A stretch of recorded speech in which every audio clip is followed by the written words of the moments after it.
Good morning. Welcome to the Kehillat Shari Torah Halacha review for Tuesday, December 29th. We've been talking about the idea of making a siyum, a festive conclusion celebration on concluding a significant portion of Torah learning.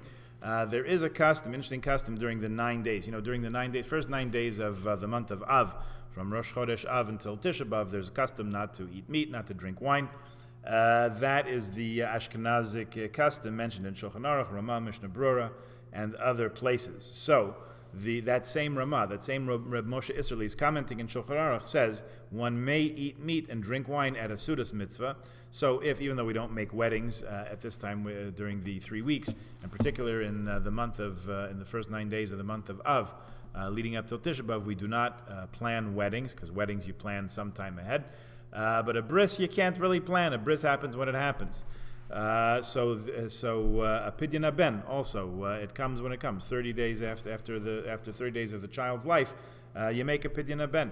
Now a siyum is a little bit different. On the one hand, you don't plan for it; it happens when you're done learning. On the other hand, can you arrange your learning so that you'll finish in the 9 days and you'll make a siyum? So I was involved once in a group that was learning Daf Yomi.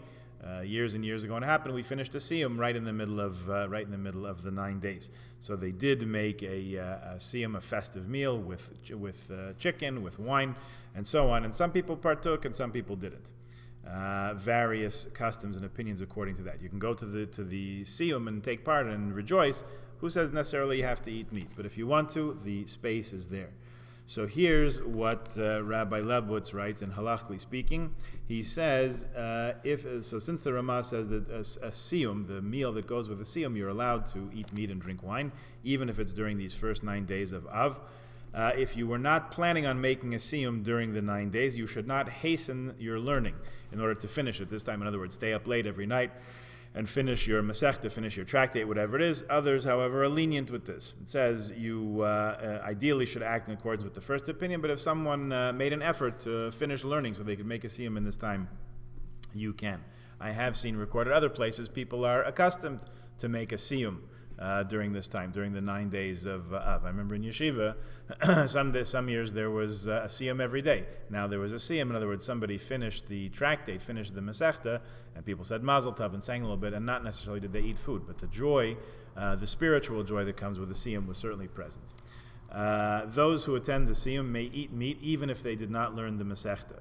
Now here was a little controversy from, I think, the 50s and the 60s. What happened? They would do this in the summer camps. In summer camps in the States, and primarily New York, they would make a siyum every day during the 9 days so the kids could have meat to eat. So he says when a siyum is made in camp or yeshiva, all those present may eat meat afterwards, including women and children. One who was not present at the actual siyum may still eat meat. So as long as you're part of the celebration, you can also do that. It says, interestingly, you should not remove food from the building where the siyum is taking place. You may not hear the siyum in one place and then go make a barbecue in a different location, which was a practice in some of the camps. Apparently, some of the rabbis frowned upon that. So in the name of Rav Belsky, it's recorded here. The poskim are in debate as to whether it's permitted to divide a masechta between people, among people, in order to make a siyum during the 9 days. So let's say there's 4 chapters in a Gemara. So you have 4 people, each learning one chapter. Together they make a siyum.